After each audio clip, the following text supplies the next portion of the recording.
This past weekend, conservatives were in an uproar about the International Transgender Day of Visibility falling on Easter. Now, were they in an uproar because of political reasons or theological reasons? Let me go ahead and share the screen here. Incidentally, falls on Easter Sunday. This year, the 2 days only coincided by chance. Now, I think this is partially true, right? From my understanding, this has been celebrated on this day for a few years. And while it's been happening, for at least a short amount of time or a little bit amount of time, however you're going to look at it, if that truly is the case, why did you wait to establish it on this particular weekend? I would assume that this takes some time, right, to get these things kind of established or set, right? You got to write things out, however, that whole process works. No one on his staff caught this. Nobody was like, hey, maybe this is not a good idea. Now, I do think that most of the uproar from the GOP is politically driven as opposed to theologically driven. That's just, I don't know that you can kind of get away from that. But let's go ahead and continue the video here. Every year on March 31st, while the date for Easter changes year to year.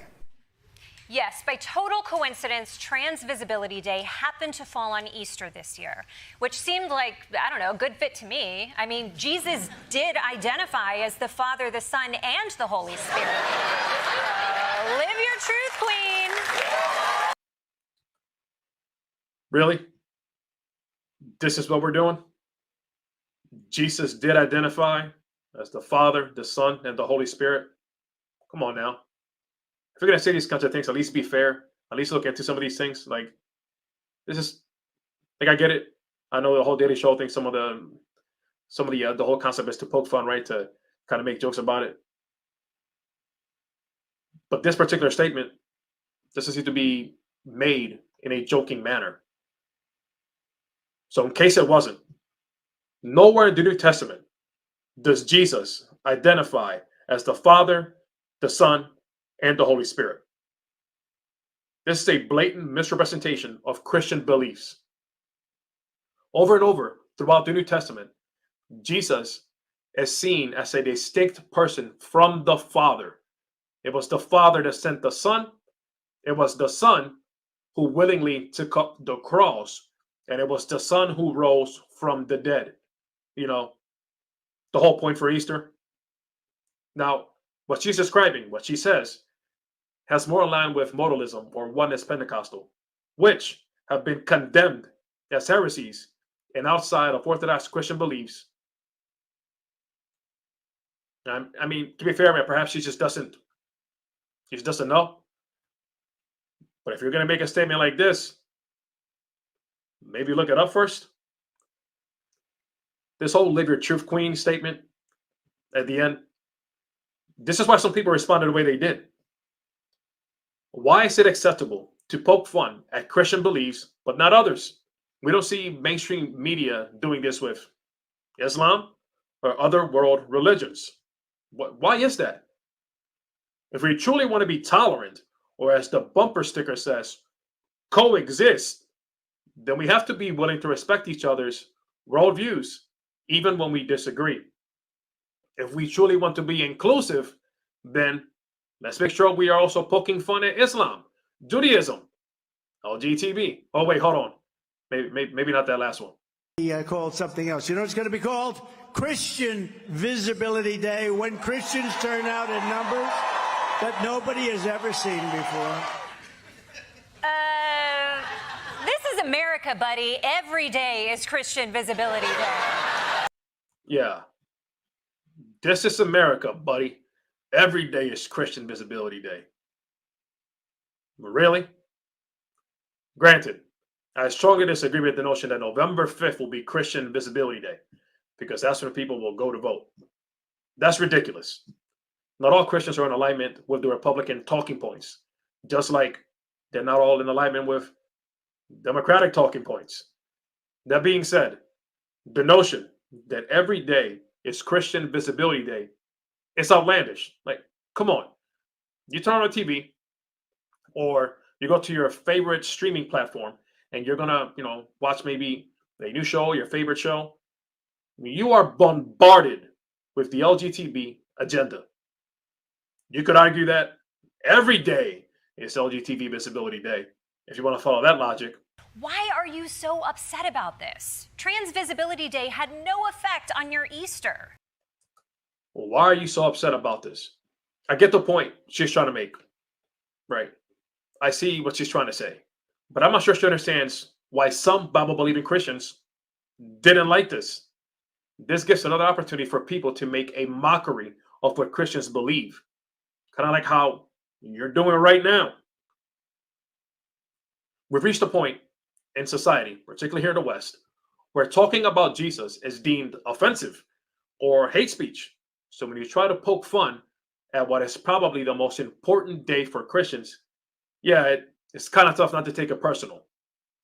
Now, I'm gonna jump here. This is actually something that she doesn't say, somebody else says this. The transgender community purposely chooses the day of Jesus' death or his resurrection, whatever Easter weekend. Honestly, not knowing what Easter weekend represents, that's a massive L. Like, if you didn't know, then maybe you shouldn't have been the one that was talking about it. To be honest, I don't know who this guy is. I don't watch Fox News. I don't watch a lot of mainstream news media. Honestly, for a lot of reasons like this one. Now, at least her whole point, right, that this particular guy didn't know anything about Easter, and she's kind of poking fun, right? Yeah, you know Easter, it was Jesus' quinceañera or the day he was forced to leave the Big Brother house, whatever. But I'll ask him about it the next time I go to the, what's the place with all the lowercase t's hanging on the wall? The half-naked church, that's it, church. And you know what? The Fox audience deserves a higher level of con artistry than this. Jesse Waters, if you can remember the green M&M's entire sexual history, you can Wikipedia what Easter is. You can Wikipedia what Easter is.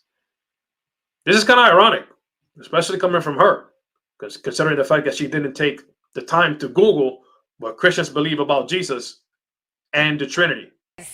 Thank you, least interesting man in the world, for saying the quiet part out loud.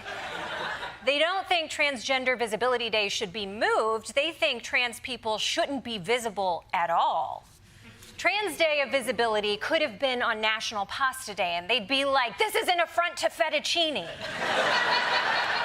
And for what it's worth, there's a false premise at the heart of this entire controversy, which is that there's even a conflict between trans people and Christianity to begin with. There isn't. In fact, the Bible doesn't say anything about trans people.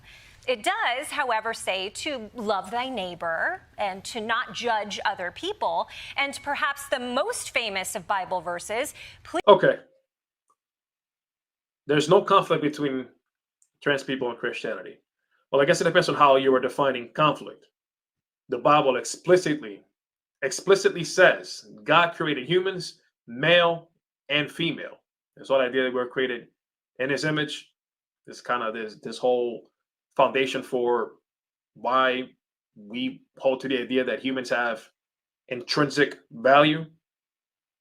This is a whole different conversation, but anyway, marriage was designed to be between a man and a woman. So that would be a conflict between Christianity and the trans community. In both the Old Testament and the New Testament, the Bible is clear that sexual immorality is outside of God's design. That seems to be another point of conflict. Now, it does say to love thy neighbor. You're right about that. Good job. But what does that mean? Loving your neighbor isn't, about co-signing all that they want to do. It's about telling the truth, even when it hurts. Now, since she wants to talk about this whole concept, let's also not ignore the fact that recently, over in the UK, they're going away from prescribing these hormones, particularly to the kids. So, listen, I disagree with the whole idea of, they'll trumpet the God bless the USA Bible. Like, stop it. That's foolishness. right? I mean, I have this other one here. Let me see if I can pull this up on the screen here. This reminds me of this nonsense here, right? Oh, got too many things on my table. Hold on a second. Sorry about that. This reminds me of this nonsense. Y'all remember this nonsense? The American Patriots Bible. It's kind of the same. Like, honestly, I would say that the God Bless You USA Bible might be worse because at least this one has some study notes and some articles. For the record, I didn't buy that. I got it for free. Somebody I knew was giving to them. They never read it. They didn't want it. From my understanding, they weren't Christian, so they just kind of held on to it. And it was like, "Hey, you want it?" And I was like, "Yeah, I'll take it." Might be good for some research. Look some stuff up and see some of the talking points in it. But yeah, that's not something that we co-sign. And I think it's just part of the problem, right?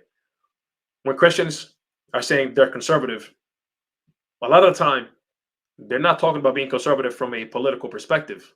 It's conservative from theological perspective. Those are not necessarily synonymous. They're not the same thing. In a lot of cases, they're quite different. Thanks for tuning in. Catch you next time.